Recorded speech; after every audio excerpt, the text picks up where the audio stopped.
혹시 지드래곤이 팔에 빵봉지 걸고 있는 사진 본 적 있어요? 촤악! 이렇게? 얼마 전에 카이스트 교수되고 수업 때문에 왔다가 여기 들렀다면서 화제가 됐죠. 나중에 AI 이미지로 밝혀지긴 했는데 여기가 너무 핫해서 많이들 믿었어요. 줄은 섰을까? 뭐 그런 댓글도 있던데 여기 또 웨이팅이 엄청나죠. 특히 망고시루 오픈런에 줄서기 알바까지 등장하고 셀럽들의 사랑도 각별해요. 아이브 안유진 씨가 꿈돌이랑 같이 대전의 3대 자랑이라고 하고 대전의 아들 송중기 씨도 인연이 깊다고 하고 저희 어머니랑 친구시고 제가 너무 좋아하는 빵이거든요. 이 튀김소. 류현진 선수는 다저스 감독님한테 선물도 하고 그걸 또 맛있게 먹고 빵지술래 했던 아이돌, 연예인, 유튜버도 많죠. 근데 이 브랜드 왜 이렇게 유명해진 거지? 대체 언제부터일까요? 2011년 한국 제과점 최초로 미슐랭 가이드 그린에 실리면서 아니면 10년 전에 프란치스코 교황 왔을 때 아침 식사에 여기 빵이 이렇게 오르면서 나중에 교황청 기사 훈장도 받았죠. 이런 것들도 대단한데 다른 더 큰 이유가 있다는 얘기들도 많아요. 또 엄청난 시련도 겪었더라고요. 은행빚 50억 원에 정말 망하기 직전 큰 불도 나고 그건 차차 말씀드리려고 하고요. 자, 이번 주제는요. 밀가루 두 포대에서 시작해 동네 빵집 최초로 1,000억 원의 매출을 달성한 지금은 대전의 문화 아이콘이자 자부심으로도 불리고 있는 성심당입니다. 성심당. 혹시 가장 마지막으로 최고 시청률 50%를 넘긴 드라마 뭔지 알아요? 제빵왕 김탁구. 왜 윤시훈 배우가 연기했던 SPC 허영인 회장이 실제 모델이다. 제과기능장 1호 김영모 명장이 모티브다. 성심당이 모델이다. 이런 말도 있었는데 제작진은 순수 픽션이라고 했어요. 어쨌든 주인공인 탁구가 스승 팔봉 선생한테 이렇게 물어봐요. 할배요, 우리 어머니가 세상은 결국 착한 사람이 이기는 거라는데 그게 참말입니까? 이러죠. 진짜일까요? 드라마 세계관이 아닌 현실 속에서 정말로 그럴 수 있는지 그 답을 찾으러 영화 국제시장의 첫 배경이었던 1950년 흥남 철수대로 가보겠습니다. 함경도에서 사과 과수원을 하던 40살 임길순이라는 사람. 전쟁과 종교 탄압을 피해 탈출을 결심하죠. 아내와 4딸을 데리고 흥남 부두로 갔는데 이미 10만 명의 피난민들로 가득했어요. 폭탄 소리가 점점 다가오고 거의 마지막 배가 남았어요. 메러디스 빅토리오. 화물선이라 정원은 60명이었는데 선장이 짐을 다 버리고 보이는 사람은 모두 태우라 명령을 했죠. 꼬박 16시간 14,000명을 태웠어요. 기네스북에도 올랐죠. 역사상 가장 많은 생명을 구한 배. 곧 부두가 폭파되고 임기수는 배 안에서 다짐을 하죠. 살아난다면 남은 인생은 어려운 이웃을 위해 살겠습니다. 절박한 순간의 기도. 하지만 저 약속을 평생 지킬 수 있을까요? 배는 이틀 뒤 12월 25일 아침 무사히 거제도에 도착했습니다. 근데 고향에서 가지고 온 전 재산이 2,300환이 다였어요. 인플레이션 때문에 사과 23개 값에 불과했대요. 딸이 넷인데 막막했겠죠. 바다를 건너 진해로 갔다가 서울 가는 기찻길이 열리면서 서울행 기차를 타요. 새로 태어난 아들을 안고. 근데 5시간 잘 달리던 통일호가 갑자기 고장이 나죠. 멈춰선 곳은 대전역. 지금이야 다음에 오는 걸 타면 되지만 그때는 기차도 몇 대 없고 기술자도 없고 기약도 없는 상황이었어요. 그래서 대전에 정착하기로 하고 가까운 성당에 가죠. 거기서 귀인을 만납니다. 고아들의 아버지라고 불린 고 오기선 신부를 만난 거죠. 그리고 구워물자로 들어온 밀가루 2포대를 받아요. 그 귀한 걸 아껴 먹었을 것 같은데 역 앞에 천막을 치고 찐빵을 만들어 팔았어요. 왜 맨손으로 되는 게 찐빵이니까 효모 만드는 것만 겨우겨우 배워가지고. 그게 1956년 작은 나무 팻말을 다는데 성스러운 마음, 성심당의 시작이었어요.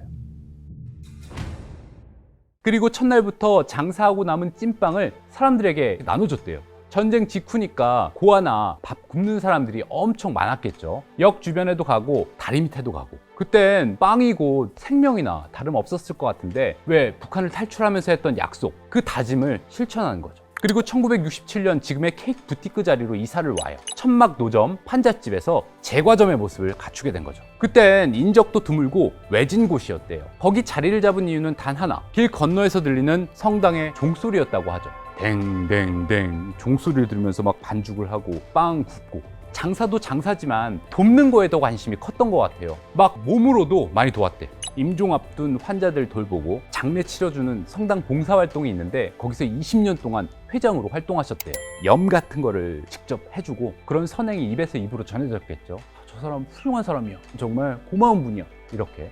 그때는 또 빵이 남지 않을 정도로 잘 팔려서 나눔용 빵을 더 만들었다고 해요. 당일 소진 원칙을 세우고 300개를 이렇게 만들면 그중에 100개는 따로 떼서 나눠줬대요. 가족들이 돈을 벌려고 빵집을 한 게 아니라 안정적으로 나눔을 하기 위해서 부득이하게 장사를 하는 정도였다. 그런 얘기까지 했어요. 막 집에 가면 해돋이부터 해넘이까지 가난한 사람을 도우라, 이런 문구가 막 집에 붙어 있고 막 그랬대. 가족들은 그게 좋지가 않았대요. 아니 지금 우리 집안도 어려운데 우리도 못 먹고 우리도 못 입고 애들도 다 학자금 받고, 근데 대체 왜 남을 줘야 해요? 뭐 그런 거였죠. 그때마다 주어라, 그럼 더 받을 것이다, 100배로 돌아올 것이다, 이렇게 얘기를 했다고 해요. 1세대 성심당은 주인이 제빵 기술을 가지고 있는 체제는 아니었어요. 왜 오너 셰프 체제가 아닌 거지. 아까 왜 창업주는 다른 거에 더 관심이 많았다고 했잖아요. 근데 1974년 기술자 5명이 갑자기 잠적을 하면서 위기에 빠져요.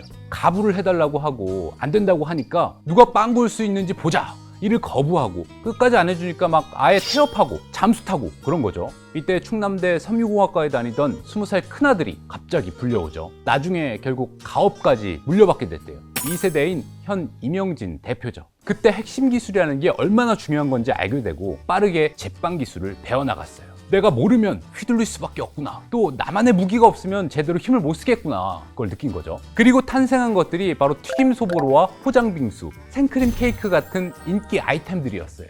엄청난 기여를 했죠. 또 사모님은 미대 출신이었는데 수시로 이벤트를 열었어요. 어린이날, 성탄절, 빵만이 아니라 특별함을 느낄 수 있는 공간으로 자리를 잡은 거죠. 방송국에 막 찾아가서 인형탈 같은 거 막 빌려달라고 하고, 부활절엔 계란 5,000개씩 삶고 막 그랬대.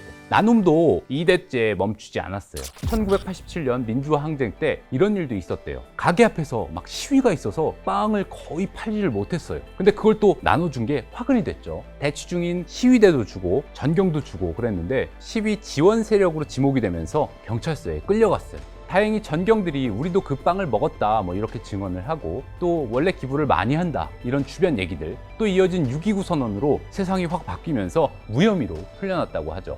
1995년, 벌써 30년 전 기사에서도 대물림된 나눔의 흔적을 찾았는데, 밤 10시 가게 문을 닫고 바로 온달의 집, 성모의 집, 뭐 이런 대전 사회복지시설뿐만 아니라요, 논산에 있는 샘볼 요양원, 음성 꽃동네 같은 곳을 돌면서 가업의 철학을 실천했다고 해요. 지금은 70이 넘었지만 당시 42살의 아들은 이렇게 얘기를 합니다. 이윤을 남겨야 한다는 장사의 원칙보다 나눠야 한다는 신앙의 원칙이 성심당의 기둥이다.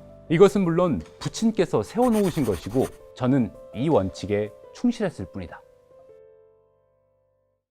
이렇게 90년대 중반까지 큰 발전을 이룬 성심당에도 위기의 파도가 찾아옵니다. 이후 신도시 개발로 원도심이 활기를 잃어가고 동네마다 대기업 빵집들이 들어서면서 분위기가 확 바뀐 거죠. 아파트를 막 짓고 단지마다 빵집이 생기고, 그러니까 매출은 뚝뚝 떨어지고, 엎친 데 덮친 격으로 2003년 프랜차이즈 사업을 벌이던 동생이 빚만 남기고 부도를 내요. 성심당 본점까지도 크게 휘청했어요. 은행권 부채만 42억 원이다, 50억 원에 달한다, 이런 기사들도 나오고, 1년에 이자만 3억 6천만 원인데 매출은 더 줄어들고 직원들 월급을 서너 달씩 못 줬다는 기사도 있고, 그야말로 난리가 난 거죠. 직원 80명이 일제히 사표를 냈다, 대표는 잠적했다, 뭐 이런 얘기도 있었고, 실제로 한 달 반 동안이나 문을 닫기도 했대요.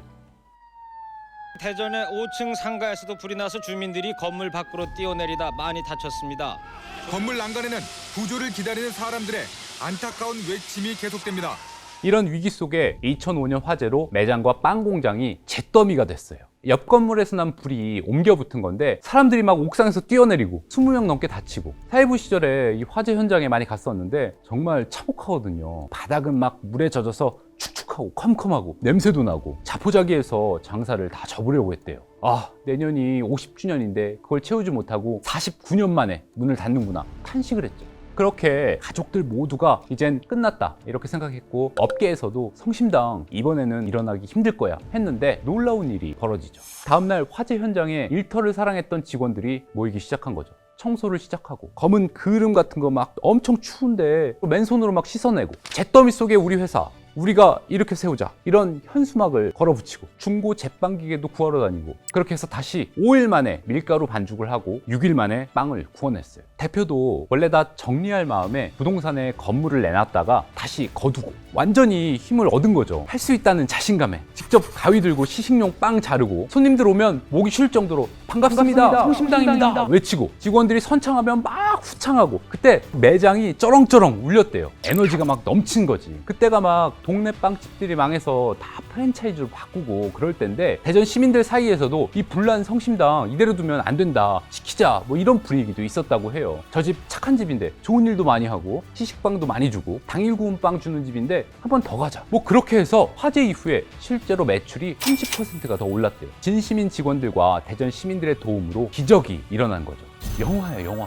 그러면서 회사엔 한가족 정신이라는 게 생겼고 지금도 하고 있는 한가족 신문이나 한가족 프로젝트라는 한가족이라는 단어가 그때부터 시작됐다고 해요. 또 성심당이 이때 대전 시민들에게 감사한 마음 때문에 대전을 떠나지 않는다라는 얘기도 있더라고요. 왜 나중에 롯데백화점에서 어디든 내달라고 백지수표 준 적도 있다고 하잖아요. 참고로 화재 때문에 10억 원이 넘게 손실이 나면서 세금도 낼 수가 없는 상황이었는데 그것도 대출을 받아서 다 냈대요. 그래서 나중에 국세청에서 아름다운 납세자상도 받았어요. 정말 대단하죠.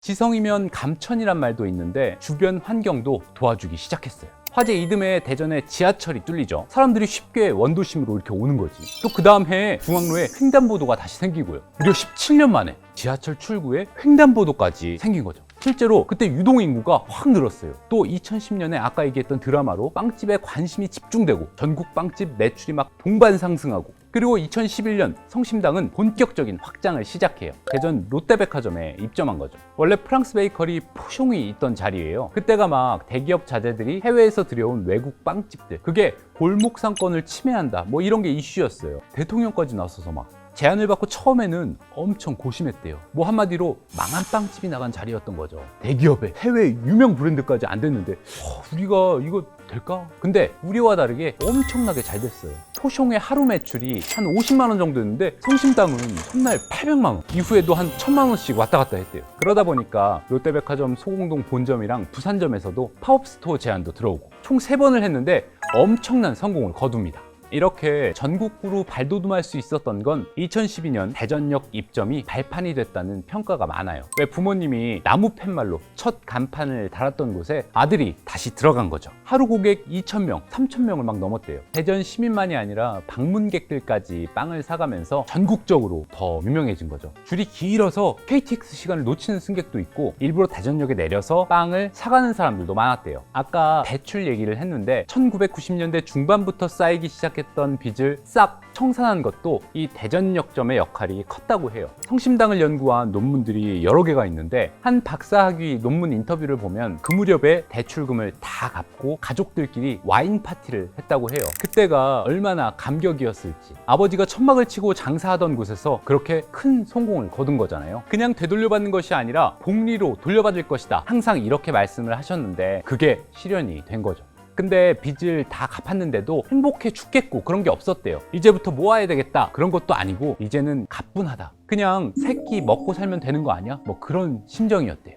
그런데 최근 이 대전역점 임대료를 두고 논란이죠. 월 임대료로 1억 원 정도를 냈는데 코레일 유통이 4억 4천만 원으로 올려달라고 하면서 그랬죠. 유찰로 좀 낮아지긴 했지만 코레일 유통은 규정에 매출의 17에서 49%를 임대료로 내야 하고 성심당의 월 매출이 26억 원이니까 그 정도는 내야 한다는 거죠. 그동안 감사원이나 정치권에서 월세가 지나치게 싸다, 특혜다 뭐 이런 지적을 받아와서 원칙대로 하겠다는 거예요. 근데 애초에 대전역점 입점을 추진한 게 대전시장이었죠. KTX를 타고 대전역에서 이렇게 내렸는데 부산 어묵이 처음에 보이는 거야. 그래서 제일 먼저 대전을 상징하는 브랜드가 있었으면 좋겠다 이렇게 인터뷰에서 밝혔었죠. 논란 이후 성심당은 월 1억 원이 넘는 임대료면 나가겠다고 하고 있어요. 비슷한 규모의 다른 점포 임대료는 1,500만 원인데 차라리 역 근처 상점을 빌려서 하겠다는 생각도 있죠. 대전시가 역 근처 공간을 임대해 주겠다고 제안한 상태이기도 하고요. 이런 좀 특수한 경우를 대비해서 따로 규정이 있었으면 어땠을까 생각도 들어요. 예를 들면 매출이 일정액을 넘기면 하면 수수료율을 낮춘다거나 또 상한선 같은 걸 만드는 거죠. 근데 코레일 유통도 어쩔 수가 없는 상황인 것 같아요. 공공기관이니까 나중에 감사도 받아야 하고 부정이나 특혜 시비도 무섭고, 참고로 감사원에 사전 컨설팅 제도라는 것도 있다고 하고, 아무튼 계약 기간은 오는 10월인데 좋은 해법이 나올 수 있을까요? 자, 다시 돌아와서요. 밀가루 두 포대에서 시작한 성심당은 68년 만에 매출 1243억 원을 달성했어요. 직전 연도와 비교하면 52.1% 늘었고요. 동네 빵집 최초로 1년 매출이 1000억 원을 넘어선 거죠. 그야말로 상승의 가속도가 붙었죠. 작년 영업이익은 무려 315억 원에 달해요. STC 파리바게뜨, CJ 푸드빌의 뚜레쥬르보다 100억 원 이상 많죠. 튀김 소보로의 누적 판매 개수는 지난해 말 기준으로 9,600만 개래요. 올해 1억 개를 넘길 수도 있겠네요. 망고시루 인기도 여전하고요. 작년 감사 보고서를 보니까 직원들에 대한 복지도 상당하더라고요. 아까 왜 불나고 한가족 얘기를 했었죠? 이게 15% 정도를 직원들에게 의무적으로 나눠주고 있다고 했는데, 실제로 작년에 당기순이익 275억 원 가운데 복리후생비로 27억 원을 썼고요. 다른 지출 항목들과 합치면 15% 정도를 직원들과 나누고 있는 것 같아요. 또 당기순이익의 일정 부분을 기부한다고 했는데 기부금도 10억 5천만 원을 썼고요. 회사에 대한 직원들의 자부심도 대단한 것 같아요. 나눔과 복지가 선순환의 원동력이 되는 거죠. 자, 1956년 대전역 앞 작은 찐빵집에서 시작해 대전 시민들과 함께 커온 성심당의 미래는 어떻게 될까요? 대한민국 제과업계를 대표하는 전국구 빵집을 넘어 건강한 기업 문화, 모두를 위한 경제에 새로운 이정표를 세울 수 있을까요? 성심당 한켠에 또박또박 적혀있는 성심당의 지향이라고도 하는 마더 테레사의 명언으로 이번 편 마치겠습니다. 빵이 사람을 살리는 것이 아니라 빵에 담긴 사랑이 사람을 살린다.